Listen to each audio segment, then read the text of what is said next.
네, 시작하겠습니다.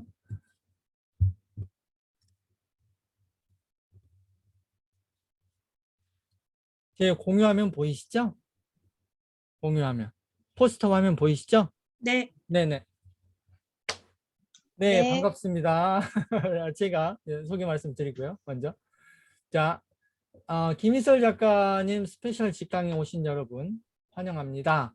소설가가 되는 법이라는 거창한 제목을 사실은 제가 붙였는데 김희설 작가님에게는 전업 작가님에게는 사실 저런 제목이 부담스러우실 수 있어요. 충분히 이해합니다. 왜냐하면 전업으로 하시고 있으신 그러니까 직업으로서의 소설가 무라카미 하루키도 말했지만 그런 분에게 그냥 일반인들이 취미 차원에서 소설가가 되기를 꿈꾼다? 이건 사실은 직업으로서의 소설가에게는 신뢰될 수 있는 말이거든요. 그럼에도 불구하고 일반인들이 좋아하는 제목은 저런 것이라서 제가 감히 소설가가 되는 법이라는 말로 이렇게 문구를 뽑았습니다. 그래서 일단 문학이나 소설 창작을 전공하지 않은 우리 김희술 작가님께서는 문창과를 전공하신 걸로 알고 있는데 대부분의 소설가 지망생들은 그렇지 않죠. 그래서 평범한 우리들이 일상을 살아가면서 직업이 아니라 도전하는 그런 차원에서 나중에 어느 때라도 인생의 뒷자락이라도 소설가가 되려면 알아야 할 것들, 그래서 그 어떤 마음가짐, 마인드셋이나 일상에서의 준비 혹은 습관, 루틴, 자질 그런 거에 대해서 들어볼 수 있는 전반적인 가이드가 되면 좋겠다. 그런 말씀입니다. 그래서 간단하게 우리 작가님에 대해서 제가 별도의 장표를 이렇게 또 하나 마련했는데 오늘의 강사 소개입니다. 예. 여장 줌스쿨에서 소설가가 되는 법 특강을 해주실 김희설 작가님은 2006년에 서울신문 신춘문예 와우 단편소설 13살이 당선돼서 작품 활동을 시작하셨고요.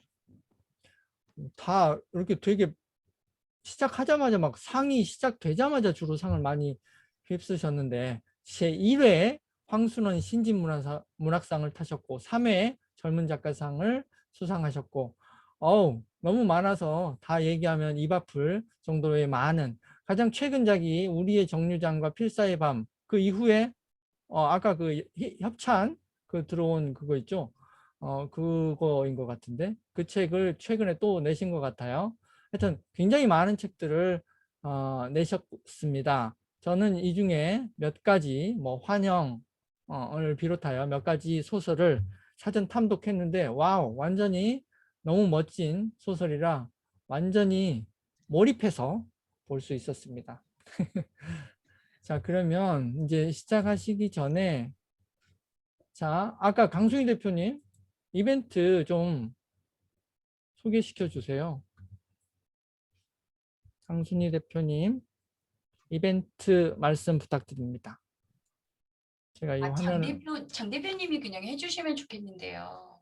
근데 이 갑자기 제가 이거 지금 막 받아가지고 지금 무슨 내용 공유화면이 근데 다 깨졌어요. 일단 그러면 읽어보겠습니다. 이거 그대로 읽어 좀 민망한데 하여튼 공유화면이 다 깨져 있어요, 대표님. 제게요? 네네. 다른 다른 분들 분들도 그렇게 보이시죠? 네. 네. 정말요? 아까부터 깨졌어요. 정말요? 네. 진작 얘기하시지. 공유화면이 몇 개일까? 큰일 말씀 났네. 중이시라서. 오 마이 갓. 그럼 이때까지 제가 혼자서 뻘소리 하고 있었네요. 그렇죠. 오 마이 갓. 다시 하겠습니다. 중지하고요. 다시 해보겠습니다. 공유화면이 깨지다니. 이런 일은 처음인데 여튼 다시 해보겠습니다. 공유해서 지금 강순희 대표님이 보이고 계시고 이거 지금 안 깨지죠? 네. 네. 좋아요. 다 깨져요. 아유 다행이다. 하여튼 긴 말을 했지만 이게 다 깨져서 조금 거시기 하지만 하여튼 그렇습니다. 자, 그래서 김희설 작가님 스페셜 직강 시간이고 오늘은 소설가가 되는 법에 대해서 말씀드릴 테고 아까 설명은 드렸으니까 김희설 작가님의 이런 이력은 여러분 다 깨져서 보였군요. 안타깝게도. 자, 그렇고 아까 주신 우리 아니, 그걸 그대로 띄워주시면 어떡해요? DM을 보내셔서 제가 지금 받았기 때문에 자, 깜짝 이벤트로 5권을 선물하시겠대요. 장래 희망은 한방눈이라는 책을요. 그런데 리뷰 쓰시는 분들만 너무 받아가시는 것 같아서 리뷰가 어려운 분들은 열심히 참여해도 못 받아가시는 소외감을 줄이고자 오늘 현장에서 라이브로 열심히 비디오를 켜신 채로 참여하시는 분들에 한해서 드리고 싶다는 우리 이벤트 주최자의 희망이 있으십니다. 한국 문단에서 가장 영향력 있는 5명의 젊은 작가, 와, 그중에 우리 김희솔 작가님도 들어가시는 거고, 그죠? 청소년 단편집 장래 희망은 한박눈, 이런 소설집을, 단편 소설집을 내셨는데, 이것은 이제 10대들의 이야기예요. 그래서 5명 주인공들이 대단한 꿈이나 뭐 거창한 계획도 없었지만 애들이 이제 전부 어른들에게 외면받을 거라는 사실은 누구나 알고 있다. 그럼에도 불구하고 각자의 꿈을 꾼다. 뭐 이런 이야기고 되게 10대 자녀를 두신 분들이라면 학부모로서 되게 공감 많이 가는 그런 단편 소설집이 될 것 같아요. 저도 욕심이 나는데 하여튼 좋습니다. 그래서 5작가의 필력으로 소설은 깊이를 더한다. 이런 훌륭한 소설을 무려 깜짝 이벤트로 5권을 선물하시기로 하셨습니다. 공저로 내신 장래의 희망은 한박눈. 어떻게 이렇게 소설 제목이 시적인지 How poetic. 너무 멋있습니다. 하여튼 이러한 거 좋습니다. 그래서 소설 이제 끝났고 그러면 지금 라이브로 축하 공연을 해주실 분입니다. 칼림바 연주자 김주희님이신데요. TMS 음악협회 교육이사님이시고 한국문화예술연구협회 교육이사님이십니다. 앙상블 단장이라고 하셨는데 무슨 앙상블 이름이 있겠죠 따로? 땡땡 앙상블? 네. 네. 펠리체 앙상블이요. 펠리체 앙상블. 예, 좋습니다. 그래서 처음에 우리 축하 공연도 사실은 우리 강순희 대표님 지인이시죠? 네. 예, 그래서 강순희 대표님의 강력 추천으로 이렇게 함께 돼서 오늘의 이 자리는 사실 우리 강순희 대표님이 다 메이드 했다고 보셔도 돼요. 저는 뭐 숟가락만 얹은 그 그 배우처럼 뭐 그거보다 사실 더 미미한 역할만 했고 하여튼 강순희 대표님이 다 만드신 자리예요. 강순희 대표님이 기획력도 좋고 섭외력도 짱이시고 인품은 더 짱이십니다. 그래서 축하 공연 환영하면서 함께 들어보겠습니다. 우리 김주희 교육이사님의 공연이 펼쳐집니다. 감사합니다. 네. 그러면 공유가 아니라 제가 공유 화면을 끄면 되죠.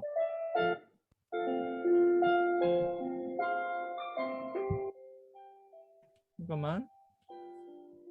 테스트 차원에서 여러분 화면이 다 보이시나요? 김주희 선생님 화면이 다 보이시나요? 크게? 전체 화면이 보여요. 전체 화면이 보여요? 하나 아이패드로 열어주셔야 해요. 네, 잠시만요. 보기에서 갤러리 보기에서 이 하나 아이패드를 찾아라. 이 하나 아이패드가 어디 갔지? 잠시만요. 채팅을 가리고 이 하나 아이패드 죄송해요. 네. 이현아 아이패드 어디에 여기 있구나. 여기에 이현아 아이패드를 모두에게 추천했더니 여러분 다 보이시나요? 네. 네, 됐습니다.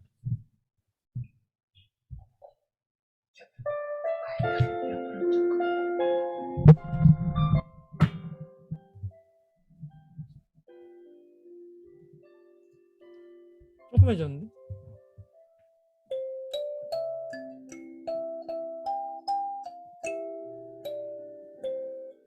잠깐만요. 소리가 너무 작아진 것 같아요. 네. 와, 라이브로 이렇게 귀한. 죄송합니다. 다시 하겠습니다. 네.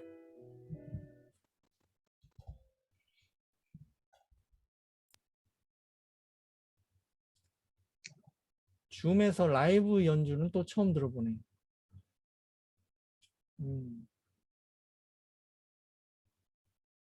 여러분 이게 라이브의 묘미 아닙니까? 이렇게 준비 과정 전체를 다 함께 감상할 수 있다는 거. 소리가 커지셨나요? 예. 잠깐만요. 음. 죄송합니다. 이거 왜 이렇게 됐어요?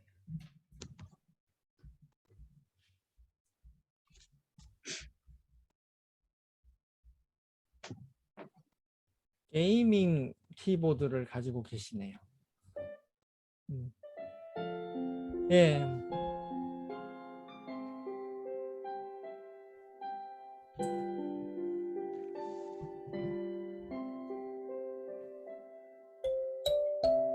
예.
어떻게 소리 전달이 잘 됐나 모르겠습니다. 예. 좋았습니다. 그 아까 배경 피아노 반주는 작았는데 본 그 칼림바 소리는 컸습니다. 충분히 컸던 것 같아요. 다행입니다. 예, 잘 들었습니다. 최선을 다해서 했는데 예, 너무 죄송합니다. 너무 좋았습니다. 손가락 아프실 것 같아요. 칼림바가 조그매가지고. 아, 예, 아닙니다. 예. 그렇진 않고요. 연습을 하다 엄지 손톱으로 하는 건데 손톱이 다 깨지긴 했습니다. 오 마이 갓. 하여튼 너무 좋은 연주였고 그 조그만 칼림바인데도 그게 일시적으로 화음까지 같이 코드가 잡히는 너무 멋진 공연이었습니다. 감사합니다. 감사합니다. 네. 자, 그러면 대망의 우리 김희설 작가님의 예, 화면 잘 보이고 있습니다. 소설가가 되는 법. 네, 김희설 작가님께 김희설 작가님의 그 강연을 들으시다가 이따가 막판에 함께 뭐들 하면 안 돼 그래서. 잠시만요. 근데 화면은 잠시만요. 누군가의 음속을 해야 될 상황이라. 예. 예. 좋습니다. 네, 우리 단체 사진은 좀 이따 찍기로 하고 그러면 김희설 작가님 시작해 주십시오. 네, 안녕하세요. 소설 쓰는 김희설입니다. 네, 예쁘십니다. 우선 칼림바 연주해 주신 김주희님 그리고 김주희님 소개해 준 강순희 선생님 너무 감사드립니다. 네. 잘 들리죠? 네. 네. 레오짱 줌스쿨을 통해서 소설가가 되는 법, 또 소설을 쓰기 전에 소설을 잘 읽는 방법에 관해 이야기를 나누게 된 소설 쓰는 김희설입니다. 안녕하세요. 반갑습니다. 네. 이렇게 여러 번 만나서 굉장히 많이 떨리는데요. 온라인 강좌가 익숙하지 않아서 이제 실수는 하지 않을까, 지난 밤부터 잠도 잘 안 하고 하루 종일 가슴도 뛰고 떨리더라고요. 그래서 미숙하고 부족한 점이 좀 많더라도 너른 마음으로 이해를 해주셨으면 좋겠습니다. 네. 네, 아까 저희 소개해 주셔서 저희 넘어갈게요. 저는 75년생 충남 예산 출생이고요. 2006년에 서울신문과 대전일보로 등단을 해서 지금 현재 17년 차 소설가가 됐어요. 와우. 제 이름 김이설은 사실은 본명은 아니고 필명이에요. 원래 이 이설이란 단어 자체가 사전에 등록되어 있는 단자어인데요. 보통 이설이라고 하면 통용되는 것과는 다른 주장이나 의견, 뭐 내용이 기괴하고 허랑한 저술 이런 뜻을 가지고 있는데요. 저는 다를 이자에 말씀 설자, 소설할 때 설자를 가져와서 다른 이야기라는 의미로 이설이라는 이름을 짓게 되었어요. 시작 기간이 좀 길었는데 하도 떨어지니까 지금까지 떨어지는 소설을 가지고 다른 소설을 쓰면 붙지 않을까 싶어서 지었던 이름이었는데 그것이 이제 이설이 되었습니다. 근데 또 김지연의 본명은 김지연인데 김지연의 살 일상은 저는 뭐 중학교 1학년, 고등학교 1학년의 딸 둘을 키우고 있고요. 정영재의 부인, 뭐 신창섭과 김영철의 딸, 김진만의 누나, 또 이경생님의 며느리로 살고 있어요. 네, 일상이죠. 네, 아침에 빨래 2번 하고 점심 차리고 저녁 차리고 네, 똑같은 일상을 지내고 있습니다. 그런데 김이설로 자리를 바꾸게 되면 김이설의 이름으로 자리를 바꿔서 이렇게 강의라든가 소설 쓸 때는 또 모두 변환을 해서 살림하는 엄마가 아니라 소설 쓰는 소설가로 살고 있습니다. 그동안 제가 냈던 책들이에요. 뭐 부끄럽습니다. 네. 잠깐 보여드렸고요. 소설 쓰는 김이설은 소설가라는 정체성을 지니고 있는 인물이에요. 그래서 저야 유명한 작가가 아니어서 오늘 사실은 여기 자리에 계신 분들께서 제 소설을 읽지 않으셨던 분들이 더 많은 거 알고 있거든요. 그래서 제가 제 소설의 키워드를 간단히 말씀드려보면 이렇게 5가지로 정할 수 있어요. 핏집성과 핍진, 가족, 그림자, 내일이 없는 오늘, 그다음에 그것이 여성으로 귀결되는 이야기예요. 제가 쓴 소설들은 보통 독자들이 불편하다고 말씀을 많이 하세요. 해결 방안이 없는 문제에 처한 인물들을 어떻게 그 문제를 해결해 나가는지 보여주는 방식으로 서사를 대신해 왔기 때문인데요.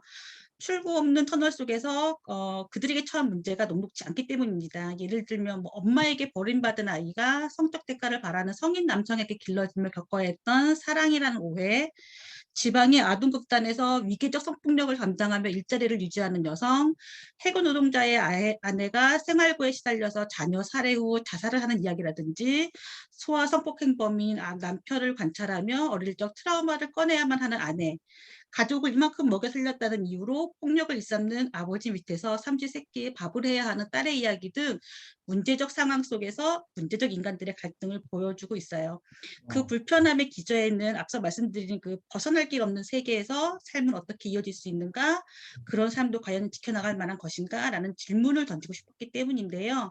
소위 햇빛을 덜 받는 이들이 왜 그렇게 덜 받게 되었는지에 대한 의문을 독자분들이 품어주길 바라는 마음에서 썼게 됐습니다. 여러분에게 이야기 드릴 김이설에 대해서는 이 정도면 간단하지도 않네요. 설명을 마치고요.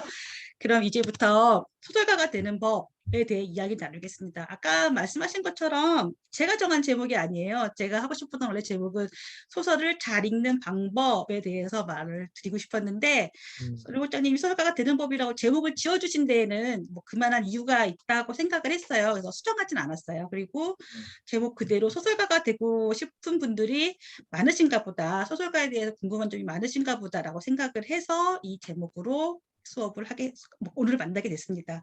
그래서 오늘은 제가 소설가가 되는 기술적인 방법, 그리고 소설을 쓰기 전에 소설을 잘 읽는 자세에 대해서 말씀을 드리는 시간으로 꾸며볼까 해요. 그리고 한 가지 먼저 말씀드려야 할 게 있는데, 제가 오늘 말하는 소설가 혹은 소설은 문단 소설을 말하는 거예요. 장르 문학이라고 하는 SF라든지 뭐 판타지 혹은 전문 로맨스 소설 같은 경우는 좀 결이 다르고요. 그리고 요즘 젊은 친구들이 많이 읽는 웹진 소설가도 다른 방향입니다. 장르와 거리가 좀 있어요. 그래서 이런 종류의 작품들은 데뷔 방식이라든지 수입의 뭐 플랫폼도 다르고 많이 다르고 있어서 제가 말씀드리고 있는 거는 소위 말하는 문단 문학에 관련된 이야기라는 것을 말씀드리고 시작을 할게요. 제가 말씀드리고 싶은 건 오늘 3가지예요. 소설가는 어떻게 되는가, 소설은 어떻게 쓰는가, 소설가는 어떻게 사는가라는 제목인데요. 소설가는 어떻게 되는가? 간단합니다. 소설을 쓰는 사람은 소설가죠. 네, 그리고 등단을 하면 됩니다. 등단을 한다는 것은 소설을 써도 된다는 자격이 부여된다는 뜻이고요. 출판은 그 책을 쓴 사람이 소설가가 됩니다. 간단하죠. 사실 오늘 여러분들 만나는 시간의 가장 핵심은 소설 쓰기에 관련된 이야기일 텐데 사실은 이 이야기가 굉장히 어려운 이야기예요. 대학교에서 문해창작과라는 전공으로 뭐 2년에서 4년 정도씩 공부를 하는 전문적인 학과가 있는 이야기를 제가 오늘 1시간, 뭐 2시간 안에 여러분에게 말씀을 드린다는 거는 무리가 있지 않을까라는 생각이 들어요. 그래도 일단은 간단하게 소개 방식으로 한번 해보겠습니다. 소설 쓰기에서 일단 문해창작과가 있는데 문해창작과의 커리큘럼이 이렇게 되어 있어요. 보면 문학 심리학, 뭐 세계문학, 예술 철학 이런 것들을 배우게 되죠. 그러니까 소설 창작을 하는 데 있어서 작법만 배우는 것이 아니라 그 깊이와 넓이까지 배울 수 있는 공부를 해야 된다라는 의미를 가지고 있다라고 볼 수 있어요. 네. 그러면 문해창작과를 나오지 못하면 글을 못 쓰느냐? 절대 아니죠. 기존 활동하고 있는 소설가들의 전공을 보면 문창과보다 타과의 비중이 많아요. 주로 뭐 국문과, 영문과, 독일어과, 프랑스어과, 어문학 계열이 많으시고 심리, 철학, 역사 전공하신 분들도 많으시고요. 유명한 정세랑 작가 같은 경우에는 역사학과 출신이세요. 그리고 배명훈 작가 같은 경우에는 국제 외교를 전공하신 분이고 7년의 밤을 쓴 정유정 작가 같은 경우는 전직 간호사였다고 알고 있어요. 그러니까 그러면 대학을 나와야 하느냐? 그것도 당연히 아니죠.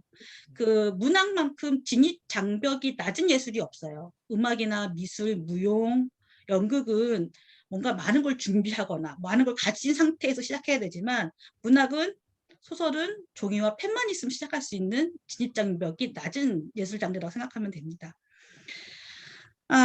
두 번째로는 소설을 써서 쓰면 되죠.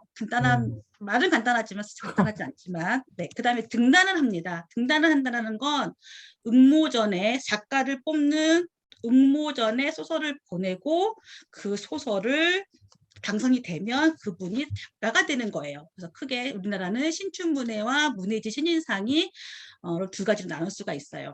신문사 신춘문예는 매월 1월 1일자 신문에 나타났죠. 그 당선자를 발표를 합니다. 서울신문, 경향, 한국조선, 동아문화, 세계일보랑 예전에는 중앙일보까지 8대 중앙지에서 신춘문예를 뽑았고요. 지금은 중앙일보가 중앙신인상으로 이름을 바꿨다가 다시 그 상을 폐지했어요. 그래서 지금은 7대 큰 중앙지와 지방지들도 지방신문들도 신춘문예를 합니다. 대전일보라든지 유명한 지방지 신춘문예 신문사들은 대전일보가 유명하고요. 그다음에 강원일보도 유명합니다. 그래서 그렇게 지방의 지역 신문으로도 신춘문예를 해서 등단을 할 수 있는 방법이 있고요. 문예지 신인상은 이제는 출판사에서 문예지를 만드는 출판사에서 신인상 공모를 합니다. 주로 봄과 가을에 응모자를 모아서 문학과 지성사에는 문지신인상, 문학동네에서는 문학동네 신인작가상, 뭐 자음과 모음이라는 출판사에서는 자음과 모음 경장현상 이런 이름으로 신인작가상들을 모으고 있어요. 그래서 이런 신인상 응모에 이제는 공고를 보내면 되겠죠. 그런데 요즘은 옛날에는 또 추천 제도가 있었어요. 훌륭한 작가가 이 사람이 소설을 잘 쓰더라. 내 이름 받고 한번 믿어봐 하고 추천을 해주는 제도였는데 사실 그거는 공정성이 많이 떨어져서 요즘에 별로 하지 않는 등단 방법인데 그래도 현대문학이라든지 비유라는 웹진에서는 그렇게 등단자 당선되지 않은 비등단자의 작품도 게재를 하면서 등단에 같은 등용문으로 사용하고 있기도 합니다. 요즘 젊은 친구들은 근데 이 등단 제도가 여러 가지 문제점들이 많이 생기기 시작을 했어요. 그래서 젊은 친구들이 다양한 플랫폼에다 오픈을 하기 시작합니다. 내가 소설을 쓰면 내가 소설가지 너희가 심사를 해줄 이유가 무엇이 있느냐라는 그런 반로이기도 했고요. 그리고 심사 제도가 하다 보니까 나이가 드신 연로한 소설가분들께서 이미 기성문인들께서 젊은 작가들을 뽑는 데 한계가 생긴 거예요. 그래서 그걸 좀 바꿔보자는 운동으로 또 다양한 플랫폼에다가 소설을 발표하기 시작합니다. 던전이라든지 에세라스라는 사이트가 있는데요. 그 사이트에는 자기 소설을 올릴 수가 있어요. 그러면 독자분들이 클릭을 해서 유료로 혹은 무료로 볼 수 있는 장치입니다. 이렇게 해서 소설가가 될 수도 있어요. 그 다음에 요즘에는 메일링 서비스도 합니다. 말 그대로요. 독자 개개인에게 메일을 띄우는 거예요. 내가 소설을 써서 내 소설 읽고 싶은 사람 누구 있니? 라고 물어보면 어. 신청을 하고 그 신청한 사람에게 제가 메일을 소설을 보내는 형식이죠. 최근에는 젊은 작가 조우리 작가 같은 경우가 매달 소설이라는 제목으로 해서 한 달에 한 편씩 독자들에게 소설을 제공하고 있어요. 유료로요? 유료? 네네. 어. 무료인 데도 있고 유료인 데도 있어요. 그러니까 옛날에는 책을 판매해야만 수입이 들어왔는데 이거를 책을 판매하지 않고 작품으로만 내가 제공을 하겠다라는 플랫폼을 가지려고 하는 거죠. 근데 근래에는 등단, 비등단을 구분하지 말자라는 움직임이 좀 일어나고 있어요. 그러나 여전히 신춘문예나 신인상 비율이 훨씬 높습니다. 등단하기에는. 마지막으로 책을 내면 소설가가 되죠. 일반적으로 출판사의 제의를 받습니다. 등단 작가들의 대부분이 여기에 해당이 되는데요. 작가가 되고 나면 문해지 등의 작품을 발표하게 돼요. 신춘문예 당선되거나 신인상을 받게 되면 다른 문해지에서 글을 좀 주십시오라고 청탁을 들어오게 돼요. 그래서 그 소설을 드립니다. 그러면 그 소설을 보는 평론가들이라든지 네, 우리 김희설 작가님의 예, 화면 잘 보이고 있습니다. 소설가가 되는 법. 네, 김희설 작가님께 김희설 작가님의 그 강연을 들으시다가 이따가 막판에 함께 뭐든 하면 안 돼 그래서. 잠시만요. 근데 화면은 잠시만요. 누군가의 음속을 해야 될 상황이라. 예. 예, 좋습니다. 네, 우리 단체 사진은 좀 이따 찍기로 하고 그러면 김희설 작가님 시작해 주십시오. 네, 안녕하세요. 소설 쓰는 김희설입니다. 네, 예쁘십니다. 우선 칼림바 연주해 주신 김주희님 그리고 김주희님 소개해 준 강순희 선생님 너무 감사드립니다. 네. 잘 들리죠? 네. 네.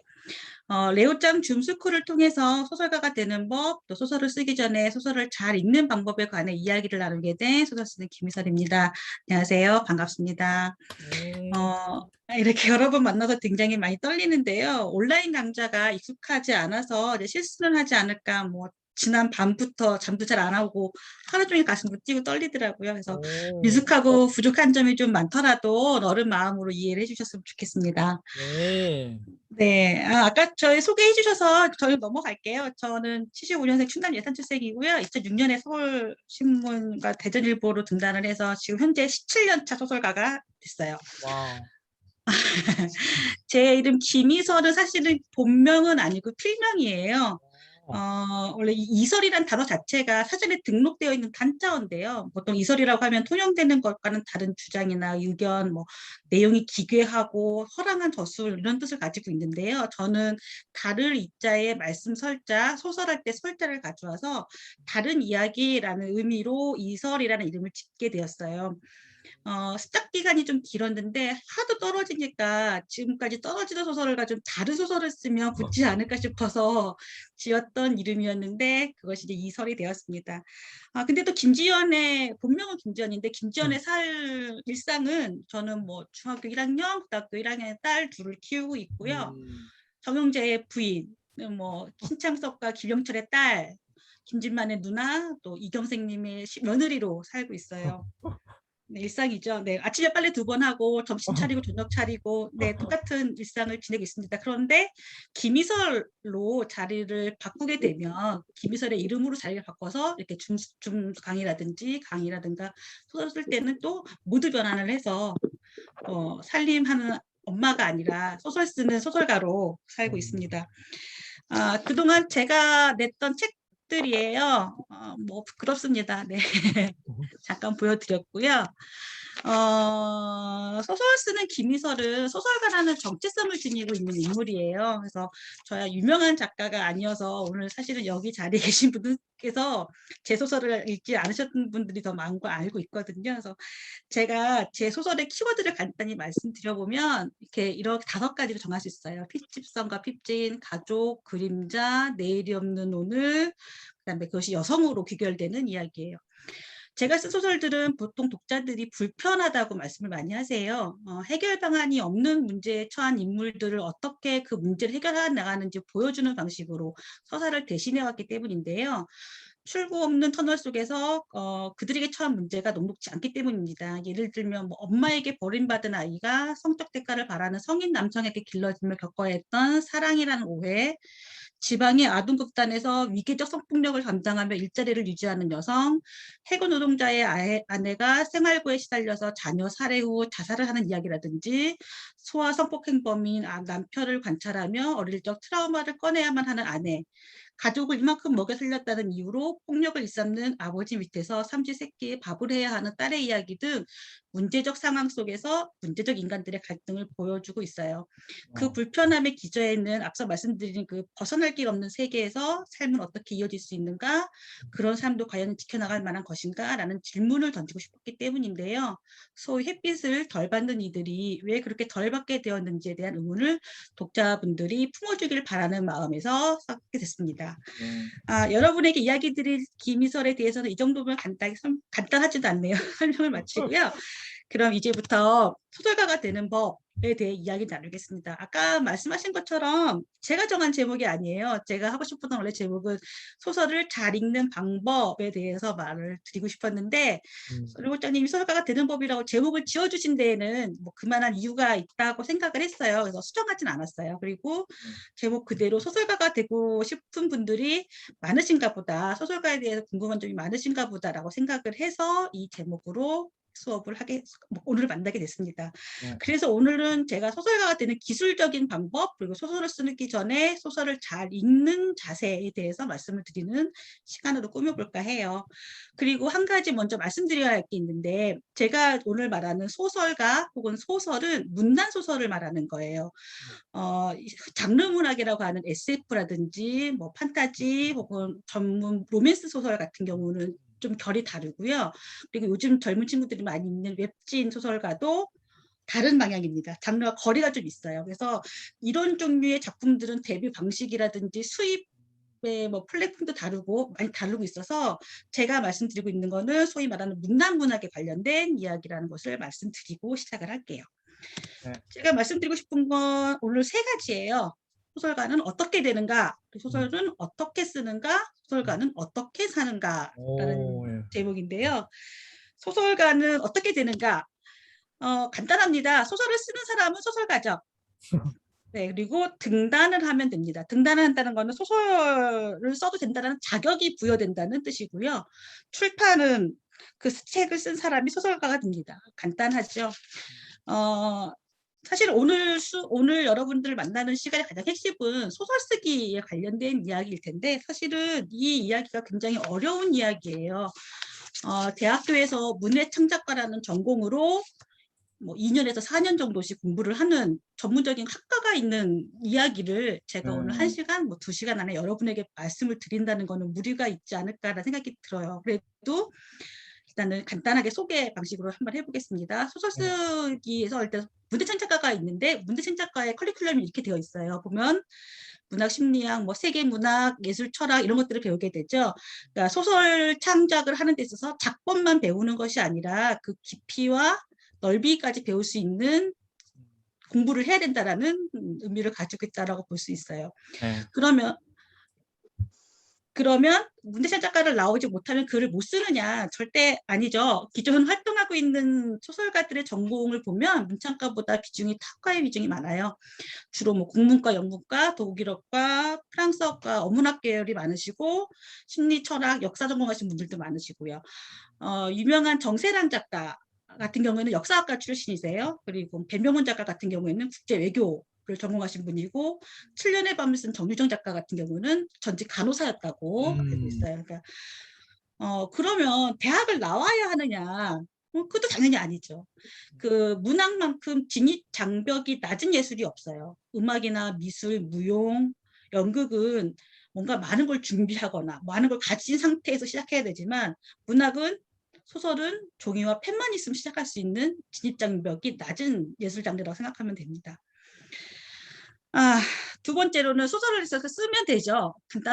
말은 간단하지만 간단하지 않지만, 네, 그다음에 등단을 합니다. 등단을 한다는 건 응모전에 작가를 뽑는 응모전에 소설을 보내고 그 소설을 당선이 되면 그분이 작가가 되는 거예요. 그래서 크게 우리나라는 신춘문예와 문예지 신인상이 두 가지로 나눌 수가 있어요.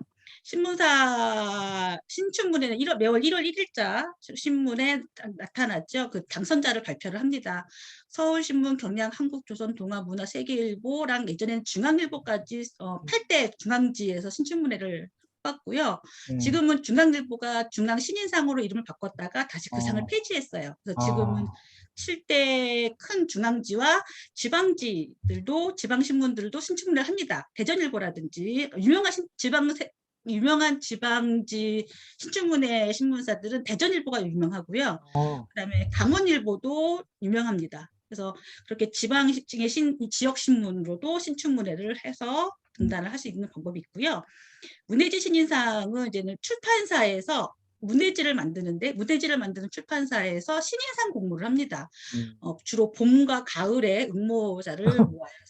문학과 지성사에는 문지신인상, 문학동네에서는 문학동네 신인작가상, 자음과 모음이라는 출판사에서는 자음과 모음 경장편상 이런 이름으로 신인작가상들을 모으고 있어요. 그래서 이런 신인상 응모에 이제는 공고를 보내면 되겠죠. 그런데 요즘은 옛날에는 또 추천 제도가 있었어요. 훌륭한 작가가 이 사람이 소설을 잘 쓰더라. 내 이름 받고 한번 믿어봐 하고 추천을 해주는 제도였는데 사실 그거는 공정성이 많이 떨어져서 요즘에 별로 하지 않는 등단 방법인데 그래도 현대문학이라든지 비유라는 웹진에서는 그렇게 등단자 당선되지 않은 비등단자의 작품도 게재를 하면서 등단의 같은 등용문으로 사용하고 있기도 합니다. 요즘 젊은 친구들은 근데 이 등단 제도가 여러 가지 문제점들이 많이 생기기 시작을 했어요. 그래서 젊은 친구들이 다양한 플랫폼에다 오픈을 하기 시작합니다. 내가 소설을 쓰면 내가 소설가지 너희가 심사를 해줄 이유가 무엇이 있느냐라는 그런 반로이기도 했고요. 그리고 심사 제도가 하다 보니까 나이가 드신 연로한 소설가분들께서 이미 기성문인들께서 젊은 작가들을 뽑는데 한계가 생긴 거예요. 그래서 그걸 좀 바꿔보자는 운동으로 다양한 플랫폼에다가 소설을 발표하기 시작합니다. 던전이라든지 에세라스라는 사이트가 있는데요. 그 사이트에는 자기 소설을 올릴 수가 있어요. 그러면 독자분들이 클릭을 해서 유료로 혹은 무료로 볼 수 있는 장치입니다. 이렇게 해서 소설가가 될 수도 있어요. 그 다음에 요즘에는 메일링 서비스도 합니다. 말 그대로요. 독자 개개인에게 메일을 띄우는 거예요. 내가 소설을 써서 내 소설 읽고 싶은 사람 누구 있니? 라고 물어보면 신청을 하고 그 신청한 사람에게 제가 소설을 보내는 형식이죠. 최근에는 젊은 작가 조우리 작가 같은 경우가 매달 소설이라는 제목으로 해서 한 달에 한 편씩 독자들에게 소설을 제공하고 있어요. 유료로요? 유료? 네네. 무료인 데도 있고 유료인 데도 있어요. 그러니까 옛날에는 책을 판매해야만 수입이 들어왔는데 이거를 책을 판매하지 않고 작품으로만 내가 제공을 하겠다라는 플랫폼을 가지려고 하는 거죠. 근데 근래에는 등단, 비등단을 구분하지 말자라는 움직임이 좀 일어나고 있어요. 그러나 여전히 신춘문예나 신인상 비율이 훨씬 높습니다. 등단하기에는. 마지막으로 책을 내면 소설가가 되죠. 일반적으로 출판사의 제의를 받습니다. 등단 작가들의 대부분이 여기에 해당이 되는데요. 작가가 되고 나면 문예지 등의 작품을 발표하게 돼요. 신춘문예 당선되거나 신인상을 받게 되면 다른 문예지에서 글을 좀 주십시오라고 청탁을 들어오게 돼요. 그래서 그 소설을 드립니다. 그러면 그 소설을 보는 평론가들이라든지 출판사에 있는 편집위원분들이 그 작가의 소설들을 읽고 이 작가가 괜찮아 라고 생각을 해서 혹은 우리 출판사랑 잘 맞을 것 같아 라고 작가에게 먼저 제의를 하는 거죠. 우리와 같이 계약을 해주십시오 라고 해서 계약을 하고 책을 내는 것이 이 출판사의 제의로 책을 내게 되는 방법이고요. 투고의 형식이 있어요. 이거는 보통 외국에 같은 경우는 이렇게 많이 하는데 작가가 쓴 소설을 출판사로 곧바로 보내는 겁니다. 보내고 출판사에 있는 편집자라든지 편집위원들이 그거를 선택을 읽고 나서 우리 출판사에 잘 어울리겠어? 냅시다 라고 출판을 하는 게 이제 투고의 방식인데 우리나라 같은 경우에는 조남주 작가의 살인현생 김지영이 바로 이 투고 방식이었어요. 김지영 작가님이 등단도 하셨고 상도 받으셨는데 어떤 출판이 잘 편히 안 이루어지셨어요. 그랬을 때 조남주 작가님이 살인현생 김지영을 써서 여러 출판사에 보냅니다. 그런데 컨택을 한 출판사는 민음사였어요. 서효인과 박혜진 편집자가 그 소설을 컨택을 해서 책을 내게 됩니다. 그래서 현재 24개국, 26개의 언어로 수출이 되어 있죠. 이렇게 투고의 방식으로도 책을 낼 수 있어요. 독립출판 같은 경우는 1인 출판사가 돼서 펀딩을 받는 방법도 있고요. 자비출판, 내 돈을 들여서 내 책을 내는 겁니다. 그럼 나 소설가가 될 수 있어요. 그 누구의 인정이 아니라 내가 소설가라는데 누가 뭐라 하겠습니까? 그렇게 소설을 그렇죠. 독립출판하는 경우도 있습니다. 여기서 질문 하나 드려도 돼요? 우리 김현 네네. 작가님의 경우는 다 출판사에서 먼저 제안해서 하신 거죠? 네네. 와, 그럼 얼마나 실력이 이렇게 인정받았으면 그렇게 됩니까? 부끄럽습니다. 네. 하여튼 그러면 대단하십니다. 예. 저는 어떻게 소설가가 됐는지를 말씀을 드려보면 저 같은 경우는 아버지한테 영향을 많이 받았어요. 아버지도 영향을 많이 받았는데 저희 아버지께서 토목일을 하시는 분이셨거든요. 그래서 집을 많이 비우시고 한 달에 한 번씩 올라오시거나 뭐 이러신 경우가 많았어요. 그래서 지방 근무 다니셨는데 그때 아버지가 이제 집으로 편지를 씁니다. 잘 있느냐, 엄마는 잘 있고 아빠 누구는 잘 있냐 할 때 엄마가 우리 집 가족 대표로 답장을 쓰는 걸 저를 시키셨어요. 그래서 어렸을 때부터 아빠의 편지에 답장을 쓰면서 자라게 됩니다. 그러니까 필담을 나누게 되는 거예요, 아버지와. 그게 저의 최초의 문장 연습이 돼요. 근데 그 아버지와 편지가 사실은 어렸을 때 초등학교 때뿐만이 아니라 중학교, 고등학교, 대학교 이후에도 아버지와 편지를 주고받으면서 문장 연습의 기초를 쌓게 돼요. 그리고 또 하나는 아버지가 이제는 오랜만에 집에 오시면 귀한 딸내미, 이쁜 딸내미한테 뭔가 잘해주고 싶으셔서 해줬던 이야기가 옛날 이야기를 해주시기 시작합니다. 옛날에 소년이 하나 살고 있었어. 근데 그 소년의 옆집에 서울에서 사는 소녀가 이사를 온 거야. 이렇게 이야기를 시작하세요. 그게 알고 봤더니 소나기. 한참 듣고 나니까 나중에 알고 보니까 김유정의 봄봄. 한참 듣고 나니까 김동인의 발가락이 닮았다. 이런 이야기였던 거예요. 그러다 보니 저는 옛날 이야기처럼 들었는데 중고등학생이 돼서 보니 원래 소설들이 있는 거죠. 그래서 그 소설을 찾아 읽으면서 저는 문학적인 소양을 기르게 됐어요. 물론 아버지는 어린 딸에게 야한 얘기도 안 하고 풍년 얘기도 안 했지만 저는 소설을 읽으면서 그 원본들을 읽으면서 그 즐거움을 찾아가기 시작했죠. 편지 쓰기 좋아했고요. 독서 좋아했고 100일장 다니기 시작했고요. 그러니까 어렸을 때부터 그런 쪽에 관심이 있었고 더듬이가 그쪽으로 가 있었던 것 같기는 해요. 그렇지만 입시는 실패를 하게 됩니다. 그때만까지만 해도 제가 소설가가 되고 싶은 마음이 없었어요. 저는 다른 꿈이 있었고 어떻게 하다가 점수에 맞춰서 대학교를 갔는데 그게 문헌정보과였어요. 문헌정보과 사서 선생님 되는 거였는데 결국 적응을 못하고 그때서야 제가 나는 소설을 쓰고 싶은 사람이었구나라는 걸 깨닫게 돼요. 입시의 실패가 꿈을 찾는 계기가 됩니다. 그래서 22살에 문창과에 입학을 해요. 그래서 습작 시절이 시작이 되는데 무려 10년간 소설을 습작을 했어요. 얼마나 못 썼으면 10년이나 쓰고 떨어지고 했겠어요. 그래서 그 10년 동안 저는 습작생, 마리시오 습작생이지 사회적 자아가 없는 문펜으로 10년을 사실은 살게 되는 거예요. 그러면 그 습작식이라고 하는 것은 계속 이렇게 신춘문예나 이런 데 이렇게 응모하시는 시기였단 네, 말이에요. 그렇죠. 매년 신춘문예 한 대여섯 개 신춘문예 응모를 하고 문예지 3-4군데 응모를 하죠. 그러면은 1년에 최소 쓸 수 있는 소설이 10편 정도 되는 거죠. 그 10편을 10년간 계속 응모를 했고 떨어진 거죠. 그래서 근데 이 시기에 놓치지 않았던 거는 독서와 화평회였어요. 독서는 끊임없이 너무너무 기본적인 준비이고요. 화평회는 뭐냐면 작가가 되고 싶은 선후배들이 모여서 서로의 작품을 둘러보면서 평을 하는 자리인 거죠. 피드백을 주고받는 거예요. 그래서 10년간의 화평회를 통해서 제 소설이 다져진 셈이에요. 그래서 10년간 계속 떨어집니다. 그래서 소설가가 안 될 줄 알았어요. 그래서 결혼도 하고 아기도 낳고 그래서 아기가 이제 출산을 막 다다라서 내가 아기를 낳고 나면 소설을 더 못 쓸 것 같단 말이죠.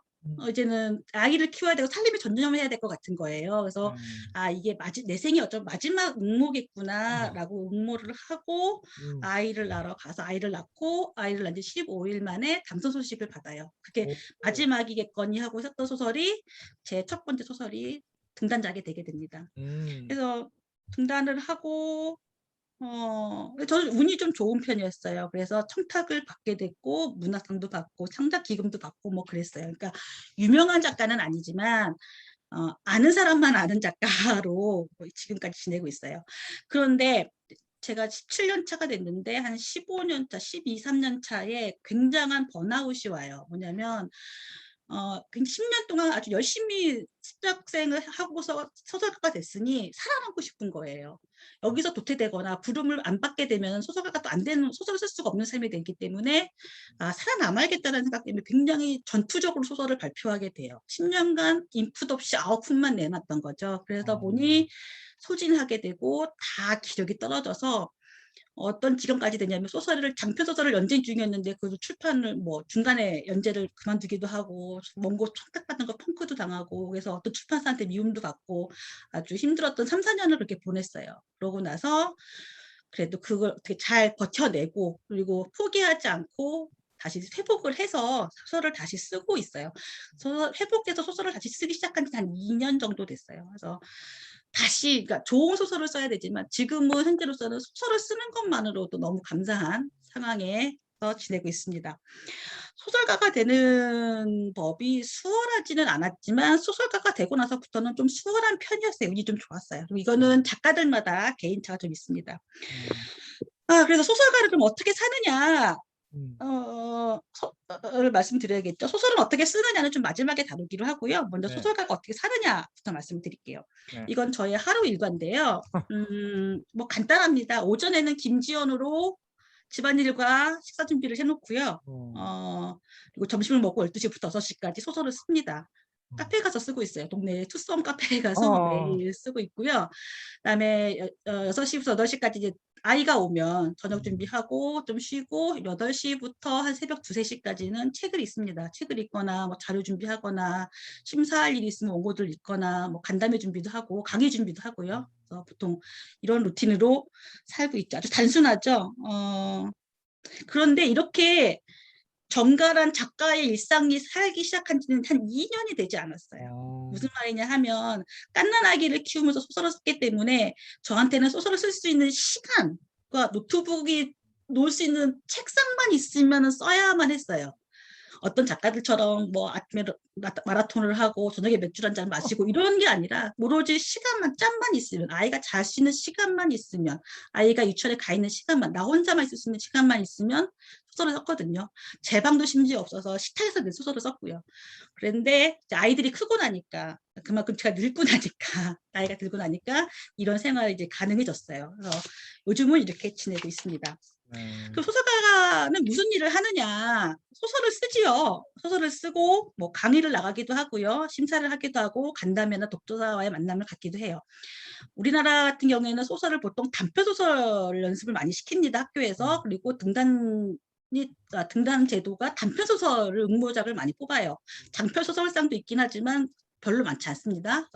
단편은 한 원고지는 80매에서 100매 정도, 경장편은 300에서 500매, 장편 소설은 800매에서 1000매 이상 원고지 수예요. 이 정도를 지금 단편, 경장편, 장편이라고 하는데 저는 아직 장편을 써본 적이 없어요. 그러니까 제가 발표한 환영이라든지 선화, 뭐 우리의 필사해봐, 우리의 전우가 필사해봐 같은 경우는 다 경장편이에요. 500매를 넘지 않는. 그래서 이렇게 소설을 쓰게 되고요. 이 소설들을 문해지 발표를 합니다. 문해지라고 하면 잡지, 여러분 잡지 많이 알잖아요. 패션 잡지가 있듯이 문학가들이 문학 작품을 발표하는 문해지가 있는데 문학가 사회, 문학동네, 뭐 리터, 자음과모음 이런 등등의 문해지의 작품을 발표를 하고요. 혹은 웹지인에다가도 발표를 합니다. 그리고 엔솔로지, 아까 선생님께서 강수희 선생님께서 협찬해 주신다는 장래희망은 한방눈처럼 여러 작가들이 한 주제, 한 테마를 가지고 책을 내는 걸 엔솔로지라고 하는데 그 엔솔로지 작품을 내면서도 작품을 발표하게 되는 거죠. 그러니까 제가 이번에 장래희망은 한방눈에 실렸던 작품은 제가 딴 데 발표하지 않았던 새 소설인 거예요. 이렇게 작품을 발표하게 됩니다.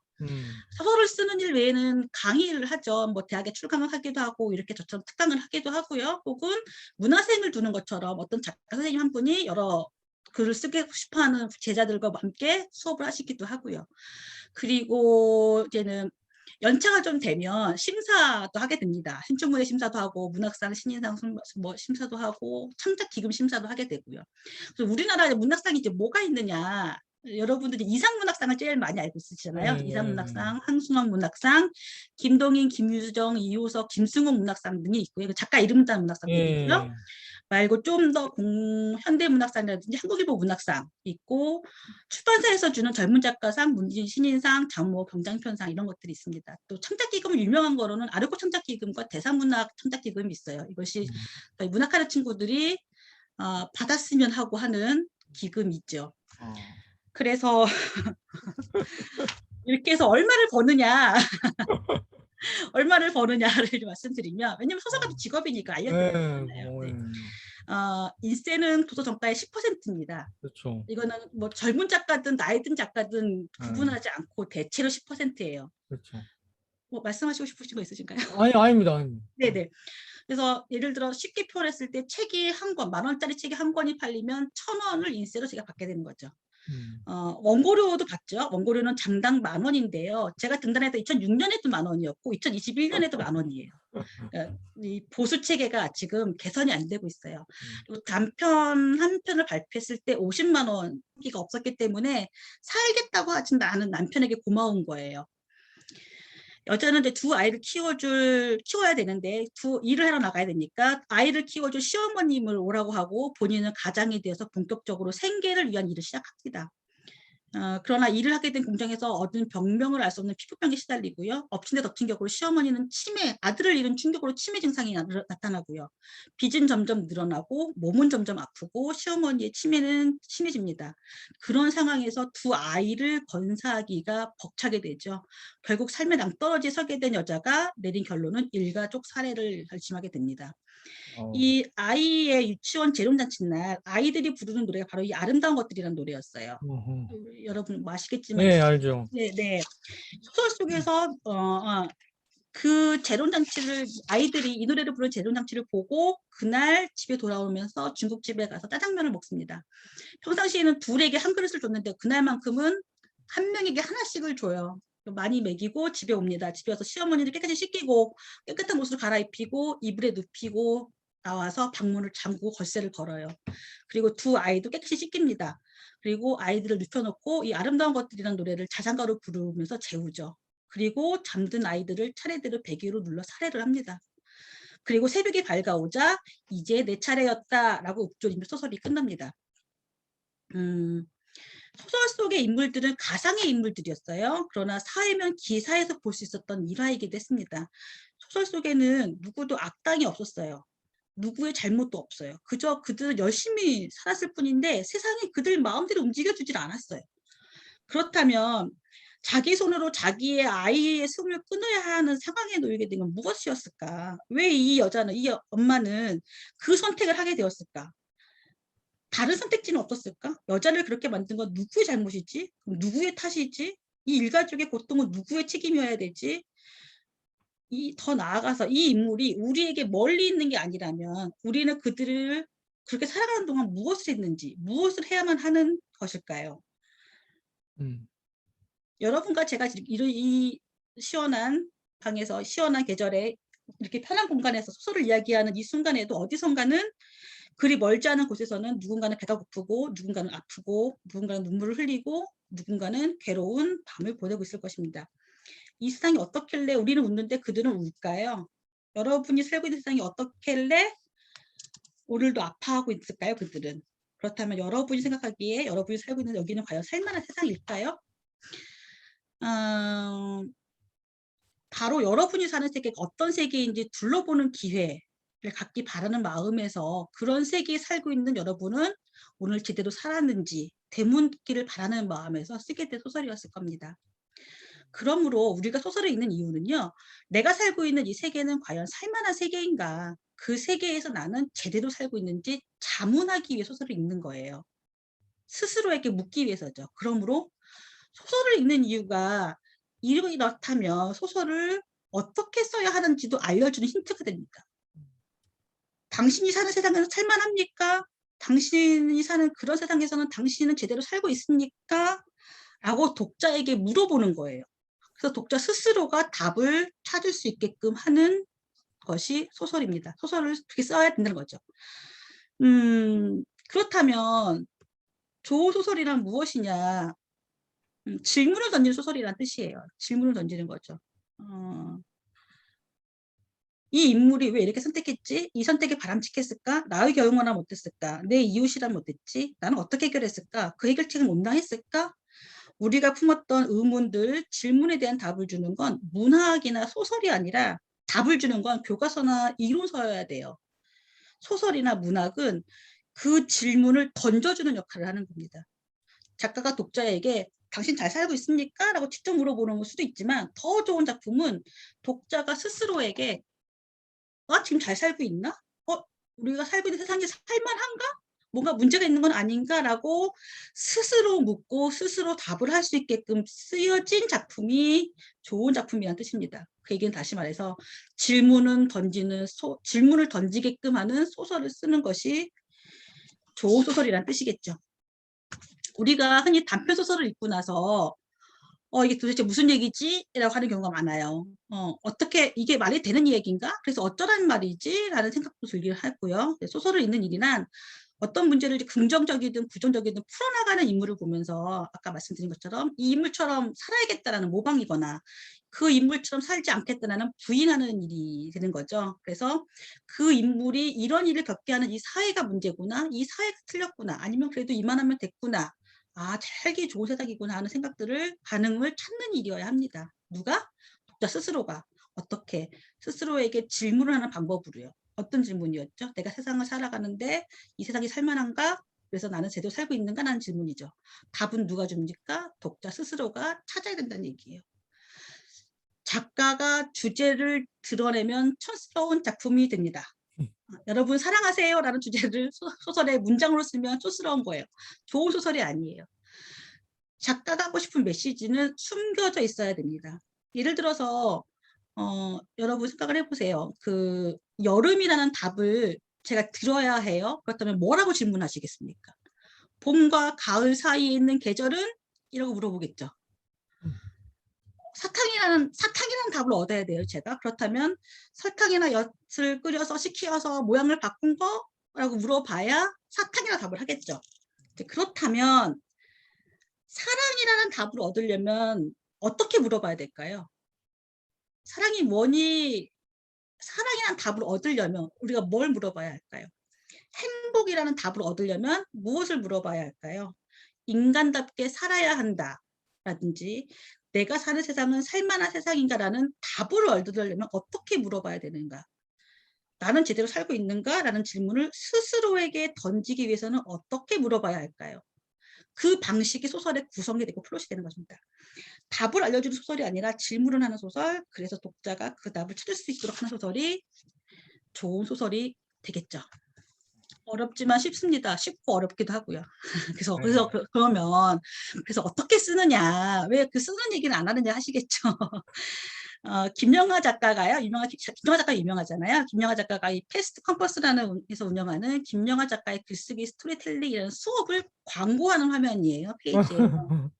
네, 이거는 유료 수업이고요. 네. 어떤 광고를 이렇게 2-3페이지 화면을 띄우면서 광고를 하더라고요. 어떤 게 있었냐면 글쓰기 전문가의 영역이 아닌가요? 라고 질문했을 때 김영하 작가가 이렇게 대답합니다. 쓰기는 전문적일수록 어렵다. 그 누구도 갈수록 편해진다는 사람은 없다. 용기가 생기지 않습니까? 지금 제일 잘 쓰는 거예요, 여러분이. 지금 시작하면 제일 잘 쓴다는 얘기예요. 소설은 글은 쓰면 쓸수록 어려워지기 때문에 시작하는 그 시점이 가장 쉽습니다. 라는 표현이죠. 그럼 저도 이제 제 이야기를 쓸 수 있나요? 그럼요. 이미 사람에게는 모든 이야기를 가지고 있어요. 어떤 누구든지 간에 단편소설 한 10권짜리는 풀어낼 수 있어라고 말하잖아요. 그 이야기가 있다면 그 사소한, 근데 그 인물도 어떤 인물이든 간에 행복했던 시절이 있는가 하면 힘들었던 시절이 있어요. 누구나 굴곡은 있거든요. 인생이라는 게 그러고 인간의 삶이라는 게 그러니까. 그 얘기를 펼쳐나가는 것이 그 사람만의 이야기, 나만의 이야기를 쓸 수 있게끔 하는 거죠. 솔직히 전문적으로 직업적인 소설가가 되고 싶다 하시는 분들은 소설 수업이나 글쓰기 수업을 듣기를 권장해요.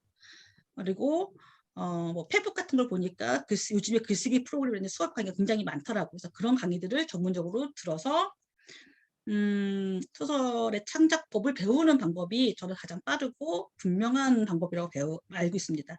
그러나 제가 소설을 쓰기를 제가 여러분에게 권하는 방법, 가장 일반적인 방법은 4가지가 있어요. 제가 권하는 소설 쓰기 처음은 이렇습니다. 소설을 쓰려면, 잘 쓰려면 쓰기 전에 읽으셔야 돼요. 제가 쓰기로는 지금 최소 50권을 읽고 시작하기라고 썼지만 사실은 원래는 100권이었거든요. 근데 옆에서 보고 있던 저희 둘째가 100권 너무 많잖아. 50권을 줄여봐. 그래서 50권을 썼어요. 그러나 사실은 50권은 좀 부족하고요. 한 100에서 500여 권은 연달아 소설을 계속 읽어서 정말 물릴 정도로 소설을 읽고 나면 소설적 서사, 소설적 문법이 무엇인지를 체득하게 될 거예요. 여러분 달리기 처음에 10m만 달려도 헉거려요. 근데 매일매일 달리다 보면 10m가 20m 되고 100m가 되고 1000m가 될 수도 있거든요. 연습하듯이 책을 읽는 거죠. 그 다음은 타인에게 보여야 합니다. 소설을 썼는데 나 혼자 갖고 있으면 그건 일기예요. 어떻게든 누구든지에게 보여야 돼요.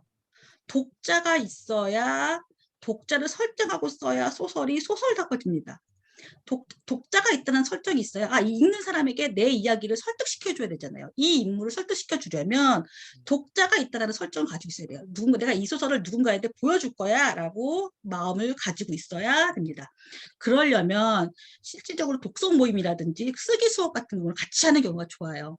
혼자서 물론 소설은 골방에서 혼자 쓰는 작업이지만 소설을 잘 쓰기 위해서라면 같이 피드백을 받고 주고받으면서 협업을 해야 되는 과정이기도 합니다. 그 과정 겪지 않으면 사실 외국수 같은 소설이 나오기가 쉬워요.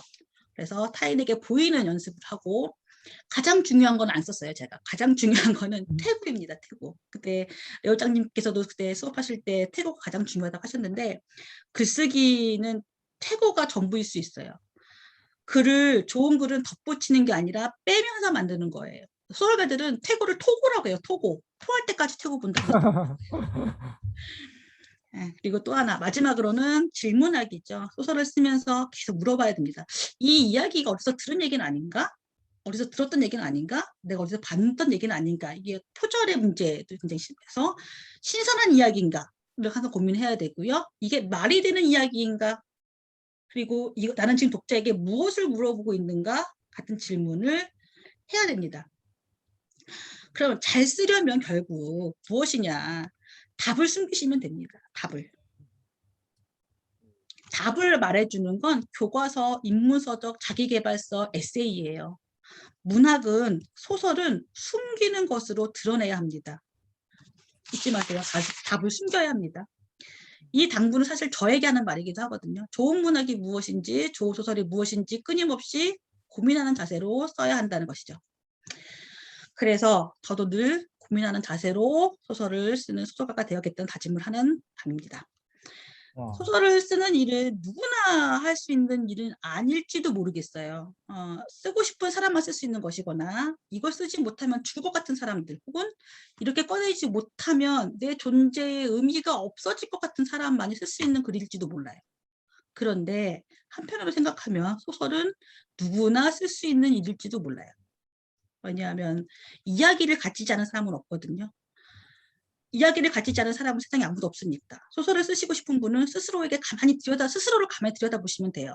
어떤 이야기가 내 안에 있는지, 누구에게 보여주고 싶은지, 무슨 질문을 독자에게 하고 싶은지를 생각을 하세요. 그것이 소설 쓰기의 처음이 될 겁니다. 결론은 그거죠. 오늘의 이야기를 요약하면 소설을 쓸 수 있는 간단한 방법은 없습니다라는 게 오늘의 사실 결론이죠. 어쩌면 한두 시간 안에 제가 설명을 못한 건 제 내공이 부족해서일지도 모르고요. 단편적으로 설명할 수 없는 문제이기도 했고요. 그리고 또 한편으로 그런 생각도 해봅니다. 우리가 꼭 생산자여야만 할 것인가? 소설을 꼭 쓰는 것만이 의의가 있는 것인가 생각도 해봐요. 좋은 작품을 골라 읽을 줄 아는 신미안을 갖는 것도 그렇게 고급 독자가 되는 일도 더 의미 있는 일일지도 몰라요. 우리가 뭔가를 생산하고 창작하는 일이 최고라고 생각하지만 그 창작물을 잘 향유할 줄 알고 공감할 수 있는 능력이 어쩌면 더 고차원적인 고급 독자, 고급 예술 향유가 될 수 있는 건 아닐까라는 생각을 한번 해보시기를 바라는 마음입니다. 네. 제게 보내주셨던 예상 질문들을 답을 하면서 오늘 수업의 네. 강의의 부족한 부분을 채워보도록 할게요. 김지혜님, 이상현님, 안세진님, 김선홍님, 곽은주님, 신동익님께서 이런 질문을 해주셨어요. 스토리 전개 방법, 소설 구성 작성법, 소설 작법, 캐릭터 설정, 소설 어떻게 쓰는지, 글의 소재나 구성, 기승전결을 어떻게 만들어야 됩니까? 라는 질문들이었는데 너무 전문적입니다. 대학교에서 2년에서 4년, 뭐 대학원까지 다 배워야 할 부분이죠. 정말 직업적인 작가가 되시고 싶으셔서 물어보신 질문이라면 소설 수업을 들으시길 바라고요. 그 전에 아까 말씀하셨던 소설책 50권을 연달아 읽으시길 바랍니다. 그러면 의외로 답을 쉽게 찾을 수 있어요. 직업적 소설가가 되기 위해서라면 분명히 글쓰기 수업을 받기를 권해드립니다. 그리고 이 하나, 둘, 셋, 넷, 6분은 우리 레오짱님에게 주소를 알려주세요. 제가 답변을 제대로 못한 것에 대한 이벤트로 제 책을 보내드리도록 하겠습니다. 누구요, 누구?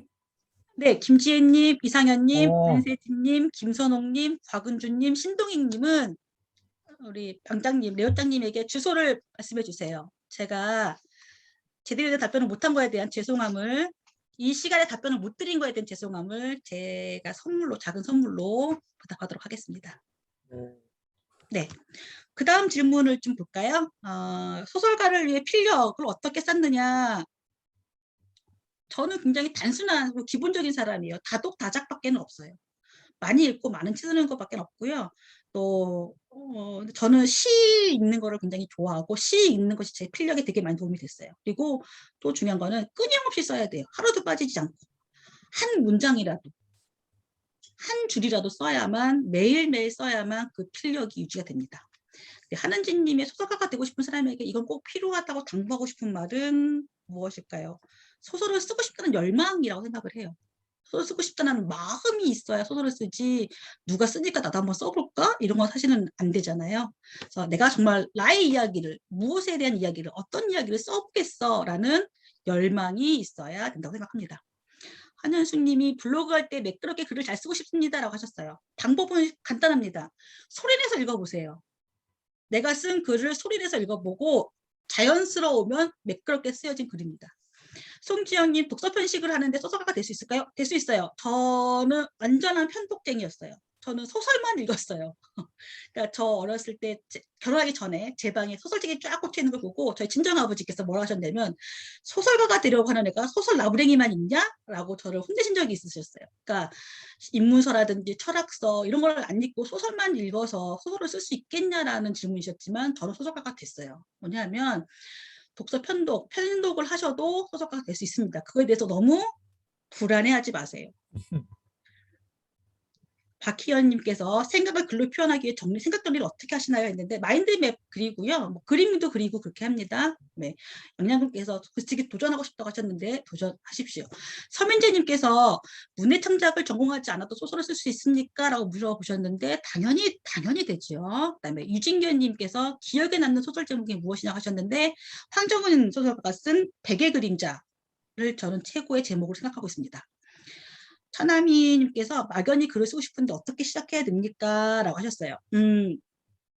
저는 주로 소설을 설명을 할 때 편지에 많이 비유를 해요. 편지를 씁니다. 내가 오늘 남이에게 제가 편지를 씁니다. 남이야 잘 있었니? 오랜만이구나 라고 편지 쓰기 시작하죠. 너와 걸었던 그 여름밤 길이 기억이 나. 너의 옆에서 너에게 맡아질 수 있었던 여름 향기가 기억이 나. 다음에 보자. 이설 없습니다. 자, 남이가 누군가요? 소설을 쓴 독자가 되는 거예요. 너와 걸었던 여름밤이 기억이 나.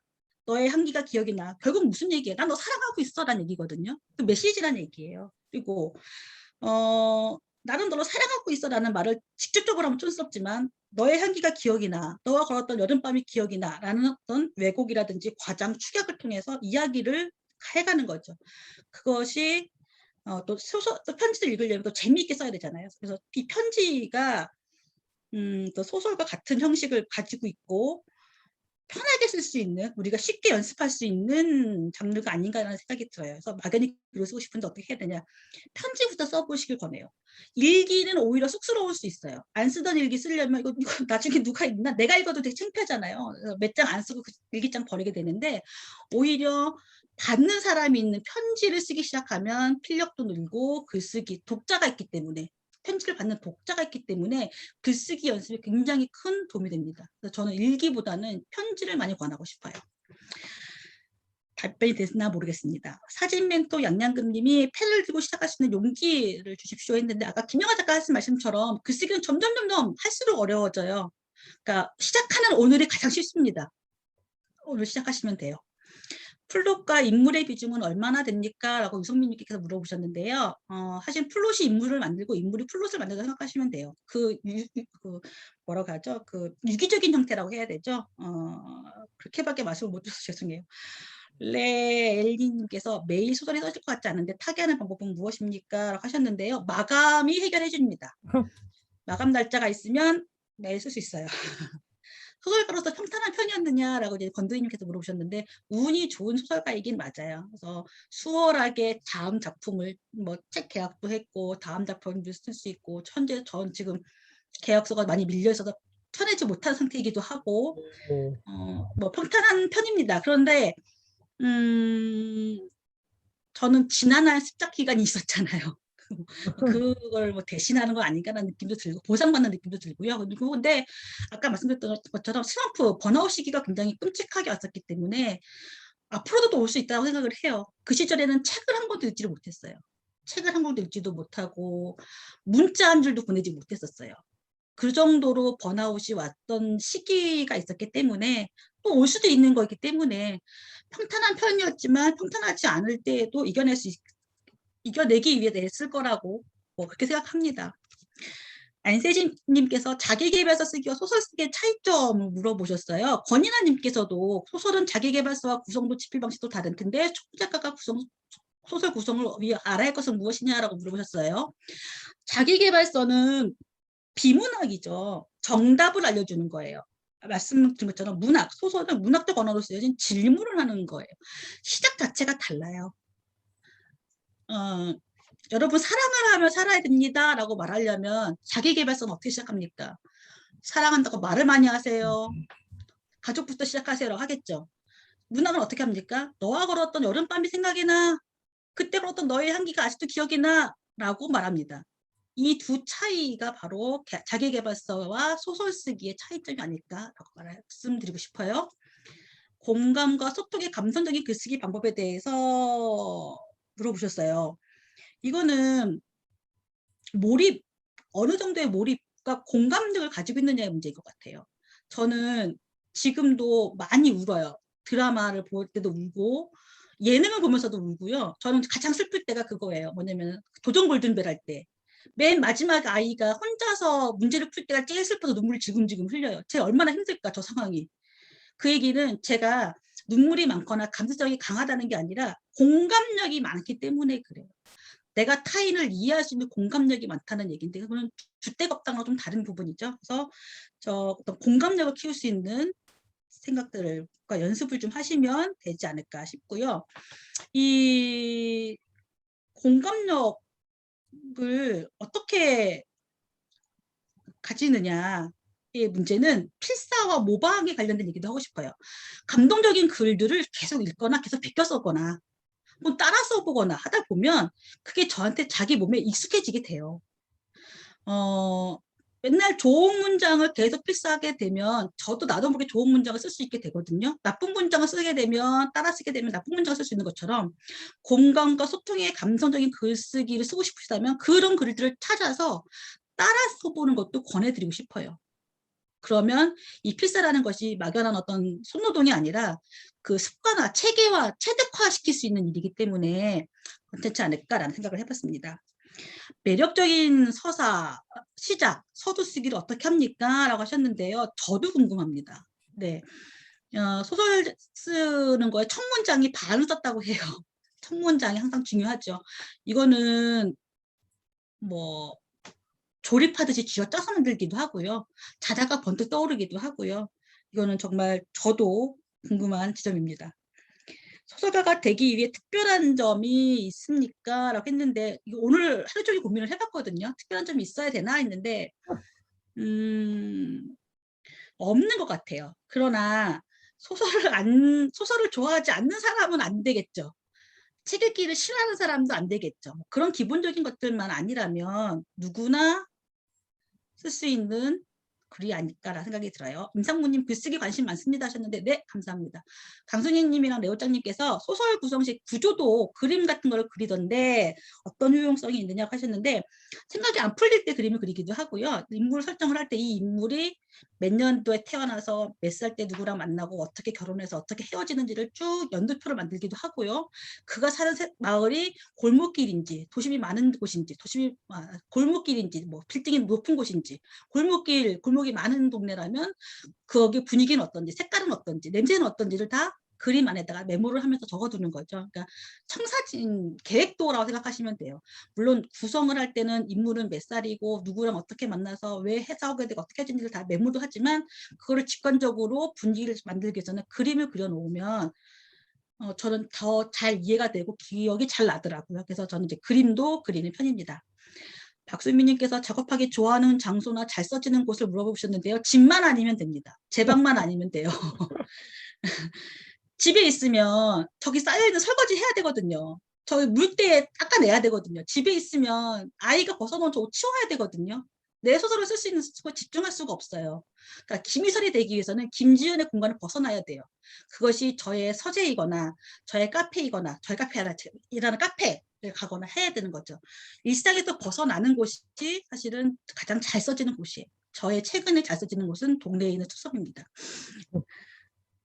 투썸에 있는 종업원들이 저 얼굴을 기억해서 새로운 메뉴가 나오면 막 보내주세요. 손님 이번에는 이런 메뉴가 나왔는데 어떠십니까? 라고. 근데 양미자님께서 계속 마스크 쓴 채로 작업하셔야 돼서 답답하지 않으세요?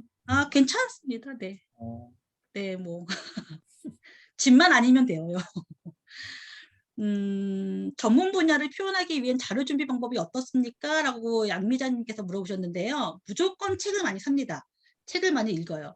제가 잃어버린 이름에게라는 책 그 4편의 단편 소설이 실려 있는데 그 책에 나오는 인물들 4명이 모두 다 우울증에 걸려 있는 주부예요. 그래서 우울증에 관련된 책을 한 20권을 읽었어요.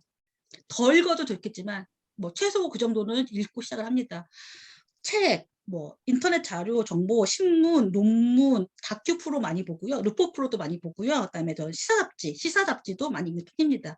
이거는 제가 가지고 있는 소설의 더듬이가 그쪽을 향해 있기 때문에 이렇게 많이 보는 편이고요. 뭐 인터뷰를 직접 하거나 하는 경우도 있어요. 제가 어떤 소설 중에서 프로 낚시꾼을 써야 했던 적이 있었는데 나중에 그 낚시하시는 그 프로 기사님한테 직접 여쭤보기도 하고 소설을 감수받기도 하고 하긴 했었어요. 그래서 정말 전문 분야를 쓸 때는 발로 뛰는 방법이 최고겠죠. 이상현님께서 소설을 쓸 때 틀이나 키워드 등을 미리 준비하고 쓰느냐, 첫 문장을 적고 쭉 써나가느냐라고 하셨는데 키워드나 문장 장면들은 네 키워드 적어놓고 씁니다. 뭐 죽음, 뭐 사랑, 뭐 배신, 뭐 카드빅, 뭐 라이더, 뭐 배민 이런 식으로 제가 쓰고 싶은 소재라든지 어떤 직업군이라든지 키워드를 쓰기도 해요. 그리고 그런데 시작은 첫 문장은 아까 말씀드렸듯이 뭐 장면으로 떠오르기도 하고 단어로 떠오르기도 하고요. 그래서 그 첫 문장이 늘 어려워요. 첫 문장을 딱 쓰고 나면 그 다음 문장이 나오는데 첫 문장을 꺼내기가 되게 쉽지가 않아요. 그래서 첫 문장을 적고 쭉 써나가기도 합니다. 네. 안현주님께서 초보자는 단편부터 시작하는 게 나을까요? 물어보셨어요. 네, 당연하죠. 장편은 쓰는데 1000매예요. 1000매면 요즘 친구들은 글자 수로 계산을 하는데 2만 자거든요. 아니죠. 단편 하나가 2만 자예요. 그럼 장편 도대체 몇 자인지 모르겠네요. 장편은 원고지 1000매인데 그럼 A4로 뽑았을 때 100장이 넘는다는 뜻이거든요. 그거를 처음부터 쓸 수가 없죠. 우리가 초등학생들이 처음에 그림 일기부터 읽기 시작하는 이유가 뭐겠어요? 그림을 그리기 위해서가 아니라 한 장, 한 줄, 2줄부터 쓰기 위해서 늘어나는 것처럼 당연히 소설도 단편부터 시작하는 게 나을 수 있습니다. 장편은 언제쯤 도전할 수 있을까요? 저도 궁금합니다. 저도 아직 장편을 못 써봤기 때문에 장편과 단편의 차이점은 무엇입니까? 라고 물어보셨어요. 굉장히 중요한 질문이에요. 뭐냐면 단편을 무조건 길게 느린다고 장편이 되는 게 아니거든요. 단편과 장편은 다른 장르예요. 단편은 주인공의 하루를 통해서 인생을 말해 주는 거라면 장편은 주인공의 일생을 통해서 인생을 말해 줘야 되는 거예요. 접근 방법 자체가 다른 겁니다. 시선이 달라요. 그래서 단편을 여러 번 쓰다 보면 장편으로 길게 늘어날 거야가 아니라 장편으로서 쓸 수 있는 이야기거리가 따로 있는 거예요. 그거는 다시 또 공부하셔야 할 수 있습니다.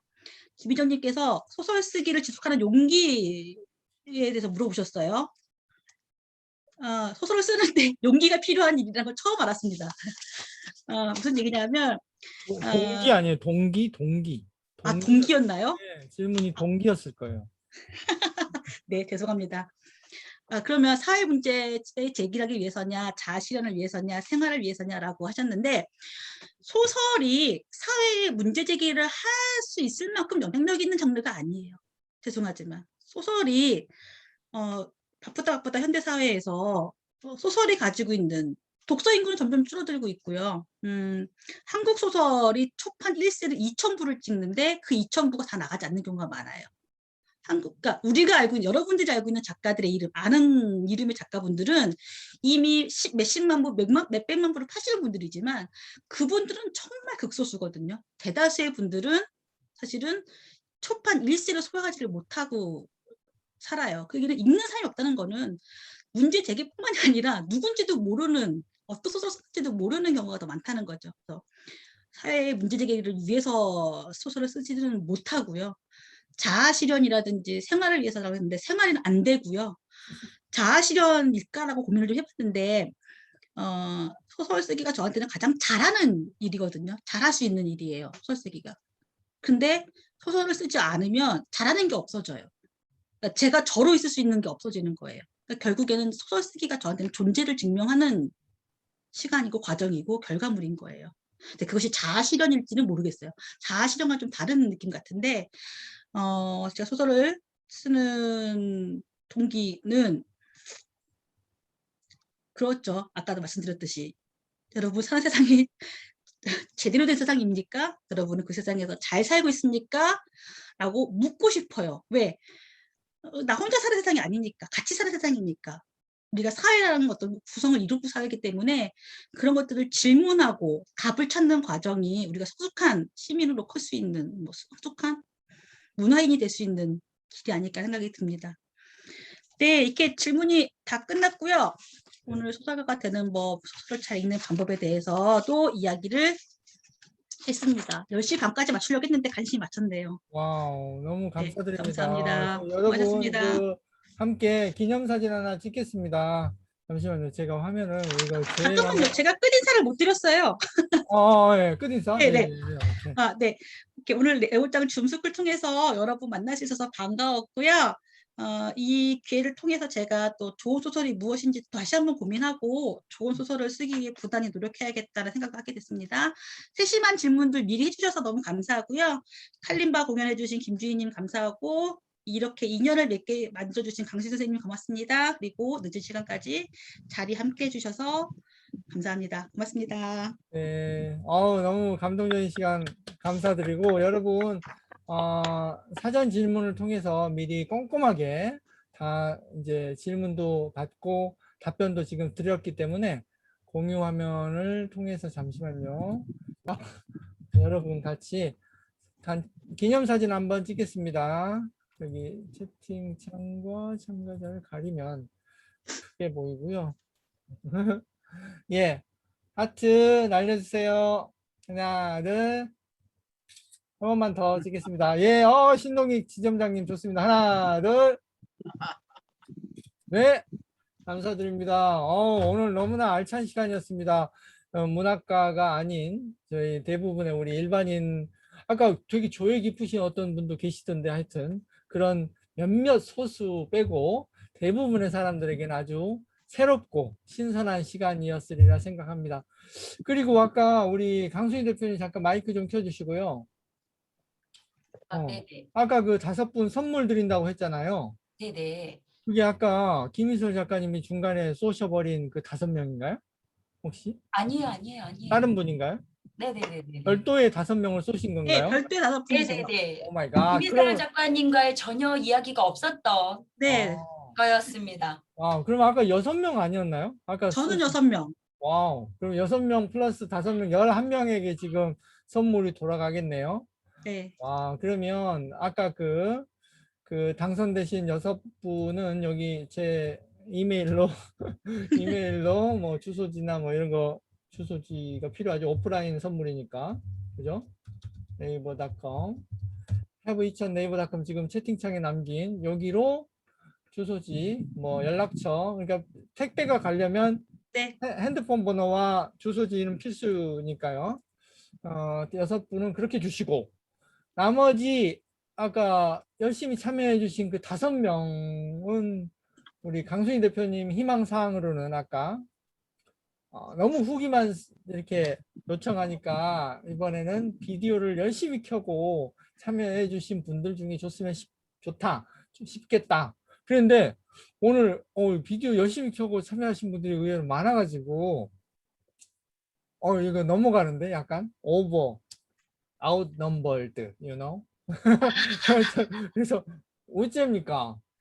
아까 지금 비디오를 켜신 분들과 우리 아하. 이슬 작가님이 주신다는 분들과 겹치는 분들도 계신 것 같아요. 그렇구나. 그래서 그분을 빼시면 아마 제가 알기로는 장 대표님이 열심히 체크를 하셨으리라고 저는 생각을 오, 하거든요. 저를 아시는군요. 이미 그럼요. 체크해놨습니다. 아마 다 이렇게 집어 네, 놓으셨을 네, 거거든요. 아까 비디오 켜신 분들 다 캡처해 놨습니다. 열심히. 그렇죠. 예, 거기서 선택을 하셔서 저한테 주소를 주시면 네. 예, 제가 사인을 부탁드리기에는 너무 우리 이슬 작가님 힘드실 것 같아서요. 맞아요.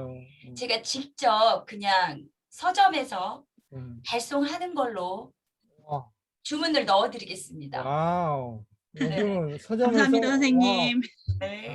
강수희 대표님이 본인 돈으로 사셔서 거기서 받는 수령자를 그 사람들 이름으로 하겠다. 네네, 그렇게 해드리겠습니다. 천사 아닙니까? 천사. 와, 그렇게 하는 사람. 날개가 네, 날개가 오늘도 돋아 있습니다. 하여튼 여러분 이렇게 좋은 선의를 가지고 무료 특강도 해주신 우리 김희설 작가님 그리고 이 자리를 마련해 주신 강순희 대표님께 너무 큰 박수 드립니다. 감사드리고 여러분 후기로 이 감사한 마음을 함께 해주시면 더욱 감사하겠습니다. 고맙습니다, 여러분.